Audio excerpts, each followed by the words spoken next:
Ya, sekarang kami sudah bergabung dengan Bang Fahri Hamzah yang merupakan Wakil Ketua Umum Partai Gelora, salah satu partai pendukung Prabowo Subianto. Bang Fahri, kita tuh sebenarnya ingin tahu, kalau kita lihat kan ada yang datang ke Bukoviva, kemudian PBB juga datang bertemu dengan Gibran Rakabuming Raka. Nah, kalau dari koalisi sendiri sudah terlihat belum cara menentukan calon wakil presidennya seperti apa? Apakah memang Pak Prabowo sendiri yang menentukan atau mungkin memberikan pengutus-pengutus untuk mencoba jajak pendapat atau mungkin menunggu restu tokoh tertentu, Bang Fahri?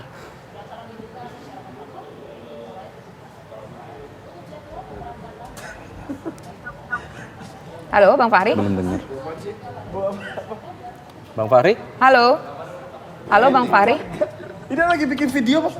Oke, tampaknya ada gangguan komunikasi dengan Bang Fahri Hamzah. Nanti kita akan mencoba memperbaiki sambungan komunikasi kita dengan Bang Fahri. Kita coba panggil sekali lagi. Bang Fahri, bisa mendengar kami?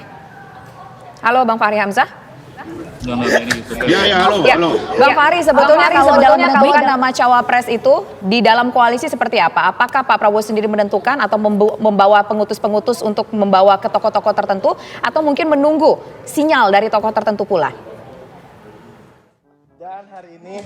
Jadi prinsipnya ada dua, pertama rekonsiliasi, kedua legasi. Rekonsiliasi maknanya adalah kalau bisa kepemimpinan yang akan datang meneruskan rekonsiliasi yang sudah dijalankan oleh Pak Prabowo dan Pak Jokowi dalam 5 tahun terakhir.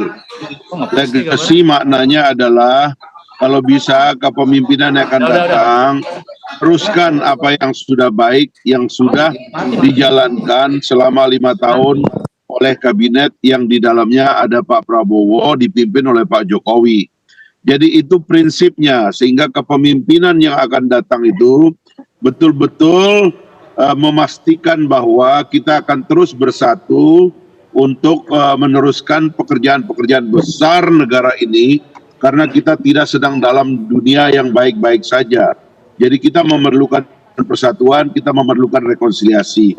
Legacy maknanya adalah harus juga punya kemampuan untuk terus memperkuat apa yang sudah diperkuat oleh Pak Jokowi. Tentu juga ada koreksi, tetapi maknanya adalah tidak boleh pemerintahan yang akan datang itu menghentikan apa yang sudah bagus. Apalagi proyek-proyek besar yang dikerjakan Pak Jokowi itu biayanya sangat mahal. Itu ratusan triliun. Kalau dihentikan itu adalah kerugian rakyat. Ya, kereta api cepat itu hampir 200 triliun. IKN rencananya 500 triliun. Itu kalau dihentikan itu berbahaya sekali. Karena itulah dua-duanya rekonsiliasi dan legacy itu harus betul-betul menjadi syarat bagi kepemimpinan yang akan datang. Kira-kira begitu Mbak teorinya. Bicara masalah sosok yang bisa memiliki kemampuan untuk meneruskan yang tadi rekonsiliasi dan sebagainya, ada sejumlah nama yang sekarang sedang beredar, ada Khofifa, ada Gibran, ada Erick Thohir. Nah, kalau Gelora lebih kemana nih? Pak Prabowo sudah tahu dapat mandat ini dari kita semua, dan beliau sudah tahu secara persis apa yang akan dia lakukan, dan semuanya itu adalah dalam rangka rekonsiliasi dan legacy. Karena itulah diskusi dalam kabinet itu juga diperlukan. Dulu bahkan kami mengusulkan agar koalisi besarnya itu kalau bisa juga PDIP ikut. Karena itu waktu itu saya sendiri menganggap bahwa apabila Pak Prabowo wakilnya Mbak Puan sempurna sekali rekonsiliasinya. Tapi kan kemudian PDIP sudah jalan sendiri. Kita nggak tahu, tapi konsepnya adalah koalisi besar untuk terus meneruskan rekonsiliasi dan tidak boleh meninggalkan legacy yang sudah dibangun oleh kabinet ini, terutama dalam 5 tahun terakhir. Jadi itu saja, serahkan ini semuanya kepada Pak Prabowo, berkomunikasi dan berkonsultasi kepada Pak Jokowi, karena kabinet ini masih dipimpin oleh Pak Jokowi.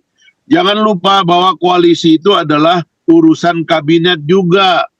Kalau satu partai politik kadang-kadang tiketnya nggak cukup, bagaimana dia mau ngatur koalisi orang tiketnya nggak cukup? Satu partai yang tiketnya cukup pun pada masa yang lalu tiketnya juga cukup. Pada masa yang akan datang juga tidak bisa. Yang akan meneruskan yang disebut dengan kerja dari kabinet itu adalah presiden. Ini sistemnya presidensialisme. Sampai 20 Oktober tahun depan presidennya masih Pak Jokowi. dia yang punya legacy dan dia juga yang berkepentingan untuk menjaga rekonsiliasi sampai akhir masa jabatan sehingga apa yang sudah dikerjakan ini tidak bubar lagi, tidak mulai dari nol lagi sebagaimana kebiasaan dari pemerintahan kita sebelum-sebelumnya. Setiap pemerintahan baru menghapus pemerintahan yang sudah berjalan sebelumnya. Itu tidak boleh kita biarkan lagi karena negara ini rugi, tidak ada konsolidasi, tidak ada progresi. Semuanya ingin dihancurkan dan dihentikan dari nol begitu. Itu tidak boleh kita biarkan lagi. Begitu ceritanya. Baik, nah sekarang saya ingin ke Bang Kodari. Sebelum menjawab pertanyaan sebelum komersial break tadi, tapi ini cukup menarik bahwa pemimpin selanjutnya haruslah melanjutkan kepemimpinan dari Pak Joko Widodo. Apakah ini artinya Pak Prabowo pun ketika mengambil keputusan menentukan calon wakil presiden juga mendengarkan pertimbangan dari Pak Jokowi atau menunggu tanda dari Pak Jokowi? Oh pasti, sebagai seorang calon presiden yang tagline-nya adalah keberlanjutan, pasti Pak Prabowo sangat mendengarkan apa yang disarankan oleh Pak Jokowi. Karena yang mau dilanjutkan ini kan program-programnya Pak Jokowi begitu. Tapi saya mungkin menarik benang merah saja antara PBB dengan Gelora. Kalau PBB kan sudah jelas kepada Gibran. Nah kalau Gelora tadi masih kriteria. Tetapi dari kriteria yang disampaikan oleh Bang Fahri, yaitu melanjutkan rekonsiliasi, sebetulnya bentuk rekonsiliasi yang paling nyata manifestasinya adalah dari sosok Jokowi dengan Prabowo adalah Prabowo dengan Gibran begitu. Jadi sebetulnya walaupun tidak sebut nama, menurut saya Bang Fahri juga sebetulnya kalau dikeluarkan satu nama yang paling terdepan itu adalah nama Gibran. Tadi disebut nama Puan oleh Bang Fahri. Ya, itu cerita mengenai masa lalu, usulan masa lalu sebelum Gelora kemudian masuk dalam koalisinya Prabowo Subianto begitu. Nah, yang jadi kendala dan kenapa diskusi mengenai Gibran ini nggak maju-maju menurut saya adalah karena situasi legal formalnya, di mana pada hari ini aturan mengenai cawapres itu usianya adalah 40 tahun dan sedang dimohonkan agar turun ke 35 di Mahkamah Konstitusi. Jadi ini antara keinginan ya dengan kenyataan sedang ada kesenjangan gitu. Nah, Bang Ferry punya keinginan, Bang Fahri punya keinginan, sekarang berhadapan dengan jurang realita, yaitu bahwa secara hukum pada hari ini Gibran belum dimungkinkan. Dan mungkin karena itulah juga, maka kemudian diskusinya ini masih dikembangkan beberapa nama-nama yang lain. Ada Khofifah yang kita bahas, ada juga misalnya Erick Thohir, begitu ya.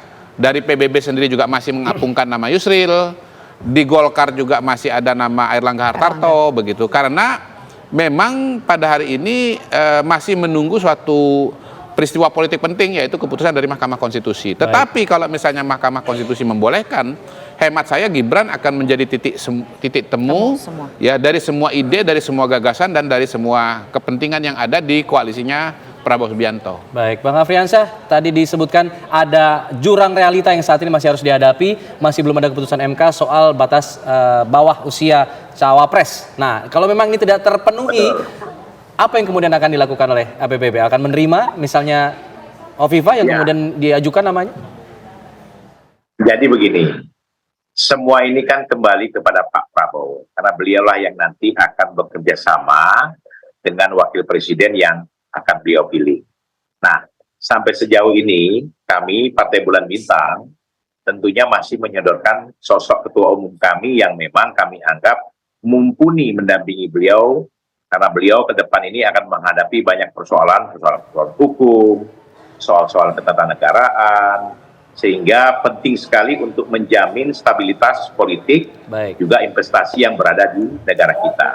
Nah, seandainya Pak Yusril tidak, tentunya kami mengarah ke Mas Gibran. Nah, Mas Gibran sendiri memang terbentur seperti yang disampaikan oleh Pak Fahri tadi, konstitusi belum memungkinkan sama Pak Kodari tadi. Nah, mudah-mudahan saja kita doakan, semoga Mahkamah Konstitusi memutuskan segera mungkin, sehingga calon yang kami ajukan tadi, alternatif kedua tadi, bisa maju untuk mendampingi Pak Prabowo. Nah, tentunya alasan kenapa Mas Gibran kita kuatkan, karena beliau sosok milenial, anak muda, dan punya pengalaman sebagai wali kota Solo, dan tidak punya masalah yang sangat membebani tentunya, begitu. Oke, baik. Terima kasih Pak Afriansyah, terima kasih juga Bung Fahri sudah bergabung bersama kami. Selamat petang semuanya, tapi nanti Bung Kodari jangan beranjak dulu dari reki cerita karena Ya. kita masih ada satu tema lagi nih. Ya. Masih berkaitan dengan capres-capresan di mana pemirsa kita melihat bahwa Bu Megawati dan juga Pak Prabowo ini berada dalam satu meja. Nah, apa kira-kira makna dari pertemuan mereka di satu meja ini? Bagaimana kansnya koalisi antara Megawati Soekarnoputri dengan Prabowo? Apakah ada peluang tersebut? Nanti kita bahas. Kita juga nanti akan mengundang pihak dari Gerindra yaitu ada Bang Habibur Rahman. Tetaplah bersama kami.